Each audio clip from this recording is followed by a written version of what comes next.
Hello दोस्तों। कैसे हैं आप लोग? अच्छे ही होंगे। तो आज हम जानेंगे 7 ट्रिक के बारे में जो आपको पढ़ाई में हमेशा आगे रखे। तो टाइम वेस्ट ना करते हुए स्टार्ट करते हैं। तो पहला ट्रिक है हमारा, टाइम शुड बी फिक्स। समय हमेशा फिक्स होना चाहिए। ये नहीं होना चाहिए कि कभी भी आप पढ़ने बैठ जाएं। कभी सुबह के 7 बजे, कभी दूसरे दिन सुबह के 9 बजे, कभी रात के 11 बजे। ऐसा नहीं होना चाहिए। टाइम फिक्स होना चाहिए आपका पढ़ाई का। फॉर एग्ज़ाम्पल, जैसे कि आपको सुबह 7 बजे से लेके 10 बजे तक पढ़ना है, तो ये फिक्स होना चाहिए। ये पर डे फिक्स होना चाहिए। ये नहीं कि आज 7 बजे बैठ गए, कल 9 बजे बैठ गए। ऐसा नहीं। आपको अपना समय फिक्स करना पड़ेगा। समय निश्चित करना पड़ेगा कि किस समय हमें पढ़ाई करनी है। ठीक है। तो दूसरे ट्रिक में आते हैं। दूसरा ट्रिक है प्रीवियस ईयर क्वेश्चन पेपर। ये जान लेना बहुत ही इम्पोर्टेंट है। जैसे कोई भी आप पढ़ाई कर रहे हैं, जैसे 11th में कर रहे हैं, 12 में कर रहे हो, या कोई कंपटीशन की तैयारी कर रहे हो, तो हमेशा ये ध्यान देने की बात है कि क्वेश्चन पेपर किस टाइप का आता है, उनका प्रीवियस ईयर में पेपर कैसा था। फॉर एग्ज़ाम्पल, जैसे मैं 12 का ही ले लिया, 12 का फिजिक्स। तो ये देखना आपको ज़रूरी है कि प्रीवियस ईयर में 2021 में इसका पेपर कैसा आया था, किस फॉर्मेट में था, कौन कौन से मार्क्स डिवीज़न है। जैसे कि 5 मार्क्स, 10 मार्क्स, 12 मार्क्स, MCQ। ये पैटर्न देखना बहुत ज़रूरी है। ठीक है। Long question, short question, MCQ, ये देखना आपको बहुत ज़रूरी है। तो आप पूरे सब्जेक्ट का प्रीवियस ईयर का क्वेश्चन पेपर ज़रूर देखें। इससे आपकी काफ़ी नॉलेज बढ़ेगी। उसके बाद क्या करना मैं बताता हूँ। उसके बाद हम आते हैं तीसरे ट्रिक में। इसको बोलते हैं प्लानिंग। आपका टाइम फिक्स हो गया, प्रीवियस ईयर का पेपर आपने जान लिया कि हाँ किस तरह का पेपर आने वाला है, कौन कौन से मार्क्स डिवीज़न है। अब आपको क्या करना पड़ेगा? अब आपको प्लानिंग करना पड़ेगा। ठीक है। प्लानिंग किस तरह से करना पड़ेगा कि कौन सा पेपर कब पढ़ें और कितने समय में मुझे ये कंप्लीट करना है। ठीक है।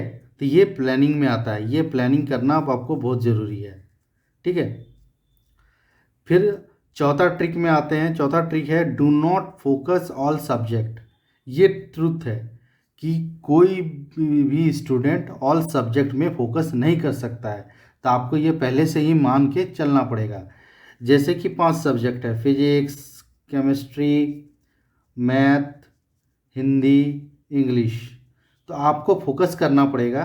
कोई भी 3 या 4, 3 ही मैं बोलता हूँ, जैसे फिजिक्स, केमिस्ट्री, मैथ, इसमें ही आपको 100% देना है। चाहे वो हिंदी रहे, इंग्लिश रहे, इसमें आपको कैरी नहीं करना। आपको क्या करना है?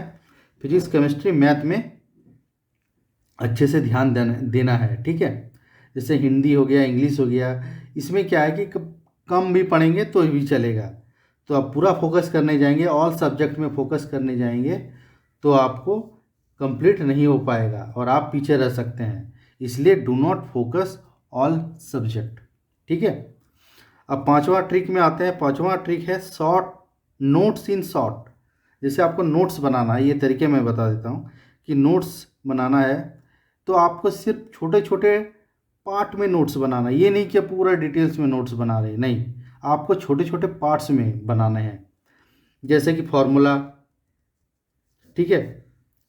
कोई भी टॉपिक का जो इम्पोर्टेंट पार्ट है उसको लिख लेना। ठीक है। ये एक अलग से आप बना सकते हैं। तो नोट्स जो होना चाहिए आपका हमेशा शॉर्ट में होना चाहिए कि एग्ज़ाम के टाइम में आप यदि रिवीजन करें तो इन शॉर्ट टाइम में ये पूरा नोट्स आप देख जा सकें। ठीक है। इससे आपको काफ़ी फ़ायदा मिलेगा। बाकी इन डिटेल्स में आप नोट्स बनाएंगे तो आप ना एग्ज़ाम के टाइम में पढ़ पाएंगे और टाइम भी ज़्यादा लग जाएगा इसमें। ये इसलिए हमेशा ध्यान रखें, नोट्स हमेशा शॉर्ट होना चाहिए। ठीक है। उसके बाद मैं सबसे इम्पोर्टेंट ट्रिक बताता हूँ, रिवीजन का ट्रिक। ये रिवीजन का ट्रिक कैसा है? ऐसा नहीं कि कोई भी चैप्टर आपने पढ़ लिया, अब उसके अकॉर्डिंग चलिए भाई आज हमने पढ़ लिया 4th चैप्टर, अब इसी का रिवीजन करते हैं। नहीं, ऐसा नहीं करना है आपको। आपको नया ट्रिक मैं बता रहा हूँ। इसमें क्या करना है आपको? अपने से 2 घंटा 2 आवर्स ये हमेशा आपको निकालना है। एक पेपर लेना है, एक पेन लेना है, और आपने जो भी पढ़ा है उसको याद करना है। उस पेपर में आपको लिखना है, चाहे जो भी फॉर्मूला रहे, जैसे एफ बराबर एम ए, जो भी फॉर्मूला रहे या कोई भी टॉपिक रहे उसको आपको लिखना है, ठीक है। और आपको ये भी जज करना है कि आप कितने अच्छे से उसको लिख पाते हैं। इसलिए रिवीजन हमेशा ऐसा नहीं करना चाहिए कि चले आज इस चैप्टर को कर लेते कल उस चैप्टर को, नहीं। आपको जो 2 घंटा समय निकालिए पर डे के हिसाब से, और एक पेन पेपर लीजिए, और आपको जो भी रिवीजन करना है उसको अपने दिमाग में रखिए और उसको लिखते जाइए, ठीक है। इससे क्या होगा, आपकी ग्रिप जो होगी काफ़ी स्ट्रांग हो जाएगी इससे, ठीक है। अच्छा, सबसे लास्ट में मैं बता रहा हूँ on self test process. On self test process का मतलब है अपने आप में टेस्ट लेना। जैसे बहुत सारे लड़के पढ़ तो लेते हैं पर टेस्ट नहीं देते हैं अपने आप से, तो वो क्या करते हैं, बाद में एग्ज़ाम में जाके सही से लिख नहीं पाते हैं, फिर मार्क्स नहीं आता है उनका। तो आपको क्या करना है, टेस्ट लेना है। टेस्ट से डरना नहीं है। बहुत सारे लोग डरते हैं कि यार टेस्ट नहीं लेंगे, यार पता नहीं कैसे होगा, कम मार्क्स आ जाएंगे। ये सोचना नहीं है आपको। आपको सोचना है कि हमें टेस्ट देना है। जितना आप टेस्ट देंगे उतना कॉन्फिडेंस लेवल आपका बढ़ेगा, ग्रिप अच्छा से बढ़ेगा आपका, ठीक है। मान लीजिए आपने कोई भी चैप्टर पढ़ा, इलेक्ट्रोस्टैटिक्स चैप्टर पढ़ा आपने, ठीक है। तो इसका आपने लगभग 10 पॉइंट में से 7 पॉइंट कवर कर लिए, तो आपको इसका टेस्ट देना है, ठीक है। और टेस्ट कब रखिए, टेस्ट उस दिन रखिए 2 दिन के बाद, 2 डेज।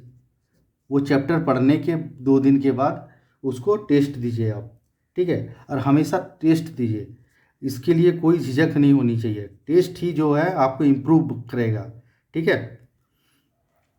तो ये 7 पॉइंट जो है हमेशा याद रखिए, इसमें आप हमेशा आगे रहेंगे पढ़ाई में, जो मैंने भी फॉलो किया था, ठीक है।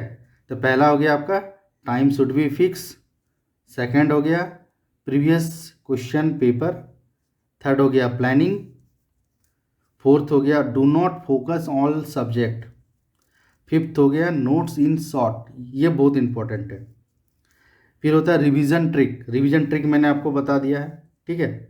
उसके बाद आता है 7वां on self test process. On self test process बहुत इंपॉर्टेंट है, ठीक है। जब ये 7 पॉइंट आप फॉलो करते हैं तो डेफिनेटली आपका अच्छा मार्क्स भी आएगा और पढ़ाई में आप सबसे आगे रहेंगे। यदि मेरे इन बातों से आपको कुछ भी मदद मिले तो प्लीज़ लाइक और सब्सक्राइब कीजिएगा। Thank you.